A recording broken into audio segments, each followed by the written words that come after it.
The story of my family history started with a man named Elias von Bergen, born in 1695. He lived in the Netherlands in a town called Altona, Holland.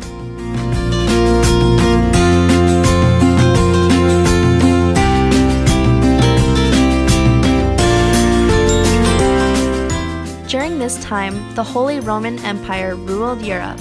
The Roman Catholic Church was considered the state church of Europe. This was also the time that Reformation was taking place, and numerous religious groups began to question the church. Some Reformations started, including those led by Martin Luther, and another led by Menno Simons, who had been a Catholic priest but left the church. Menno Simons began a group known as the Mennonites, which played a major part in the Bergen story. It was during this time that the Catholic Church tried to quash all other religious groups, so a good number of Mennonites were torched, drowned, and burned at the stake. This led to them moving from the Netherlands to Prussia, now known as Poland. Here they developed a large colony and became very good at farming. The village where my ancestors lived was called Polsheim and was part of a colony of 48 other villages with up to 10,000 people. But soon they were out of land. This is when my fifth great-grandpa, Gerhard von Bergen, moved to Terek, Russia, which is close by the Caspian Sea.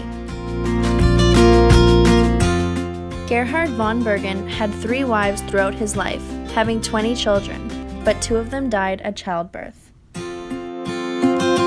When he moved to Russia, 15 villages were established in an area called Alexandrovka. Here was where they lived for a number of years, and where my great-great-grandfather was born. In his life, he had 13 children, with 2 dying at childbirth. Here are some photos of their family. By 1917, this area was no longer safe for my family to live in, as rebel groups called the Tatars and Chechens often raided the villages, killing and stealing villages and crops. Also during this time, Russian soldiers would often come by and terrorize the villages. It was during one of these times that my great-great-grandfather was then dragged out of his home to be killed by soldiers when neighboring Russian people that he associated with came and pleaded the soldiers to let him go. A short time later, as the rebel groups became more violent, a number of people in the village were killed, and the local people warned my grandfather that this was not a place to stay any longer. That evening, he found a knife stuck in his barn door by the rebels, which meant that he was next to die. Later that night, he packed up his family, taking as little possessions as he could fit, and began the trek back to Poland to see if they could re-establish a home. Although when they arrived in Poland, things were not much better, as World War I was in the progress and their village of Polsheim was often caught in the middle of fighting the Russian and German armies. And both of those groups ended up taking most of the food supply to their armies. When the war ended, the new communist government came in and took most of their farming land, and they were forced to work as laborers on farms that they had recently owned. Starvation became a major problem during this time, so a number of Mennonite families left to try to find a better life in Canada and the United States. It was at this time that my great-grandfather, John Bergen, was born in 1922.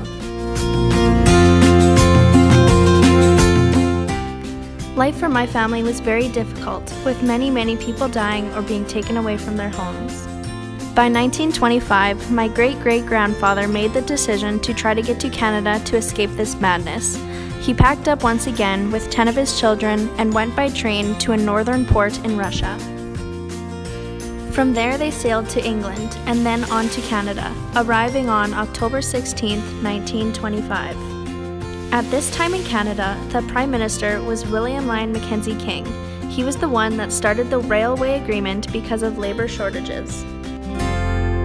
When they arrived in Canada, they were sponsored by the CPR Railroad, who paid their travel expenses with the understanding that they would be paid back for these costs once they were able to establish themselves in Canada. The first place in Canada that they went to is Herbert, Saskatchewan, but only stayed for a short 6 weeks when they then moved on to southern Alberta. They settled in the Chinook, Alberta area where they farmed until 1936, when the Great Drought forced them to move to central Alberta to a town called Tofield. This is where my grandpa, Rodney Bergen, was born, along with 6 other children.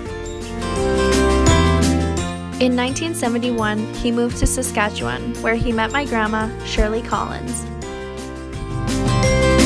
They were married in 1974 in Regina, where my mom and aunt were born.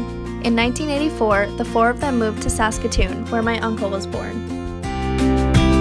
To end this special story, I was born in Saskatoon on August 13th, 1999. And though there are many years and generations to come, I am thankful for those who came before me. Like Madeleine L'Eagle says, if you don't recount your family history, it will be lost. Honor your own stories and tell them too. The tales may not seem very important, but they are what binds families and makes each of us who we are.